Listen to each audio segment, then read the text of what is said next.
পর্যন্ত আমরাও বলতে পারি না যে পুরা কোরআন আমরা বুঝেছি, সম্ভব না। আচ্ছা, আসুন আমরা আগাই। তো এখন বিষয়টা আপনারা বুঝতে পারলেন যে ওইখানে যে বলা হবে যে তুমি পিছন থেকে আলো জ্বালাই নিয়ে আসো, এই পিছন মানে দুনিয়া, সেখান থেকে কেউ দুনিয়া আসতে পারবে?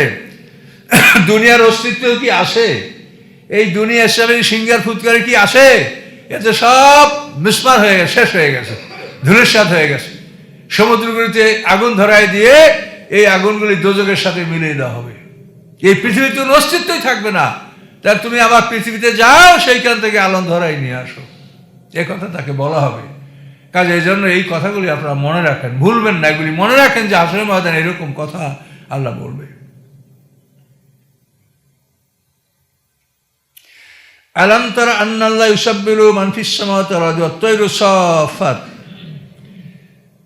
আপনি কি দেখেন না যে নিশ্চয়ই আল্লাহ তাআলা এমন আল্লাহ যে ইউসাব্বিহু মান ফিস সামাওয়াতি ওয়াল আরদি, যে আকাশ পৃথিবীতে যারা আছে সবাই তারা আল্লাহর পবিত্রতা জপনা করে।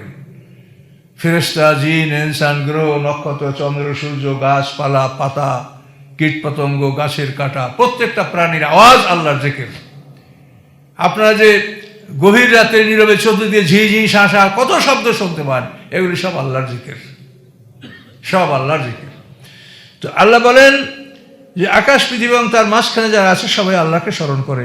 ওয়াত তায়রু সাফাত, এবং পাখিগুলি ডানা মেলে যখন আকাশে ওড়ে তখনও তারা আল্লাহর জিকির করে।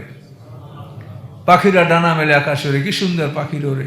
আল্লাহ বলে ওরা ডানা মেলে আকাশে ওড়ে, তখন ওরা আমার জিকির করে। কুল্লুন কদ আলিমা সালাতু ওয়া তাসবিহু, এবং তাদের প্রত্যেকে তার নামাজ এবং তাসবিহ সে জানে। আমাদের নামাজ যেমন আমরা জানি, আমাদের তাসবিহ যেমন আমরা জানি, পশু পাখি, গাছপাতা, কীটপতঙ্গ তারা সবাই তাদের সালাত এবং তাসবিহ, সালাত বলতে নামাজ, দোয়া যাই বলেন, সালাত শব্দের বহু অর্থ আছে। আল্লাহু আলিমুম বিমা ইয়াফআলুন, আল্লাহ তাআলা সবকিছু অবগত রয়েছেন যা তারা করে। শুধুমাত্র মানুষদেরকে আল্লাহ তাআলা অপশন দিয়েছেন, স্বাধীনতা দিয়েছেন যে এই দুটো রাস্তা তুমি যেটা আছে সেটা গ্রহণ করো, কিন্তু অন্য কোনো প্রাণীদেরকে এটা বলা হয়নি। তারা সৃষ্টি করা হয়েছে এবং কী কাজের জন্য সৃষ্টি করা হয়েছে সাথে বলে দেওয়া হয়েছে এবং তারা এটা পরিণত করবে। শুধু মানুষকে আল্লাহ তাআলা জ্ঞান দিয়া তাদেরকে স্বাধীনতা দিয়েছেন।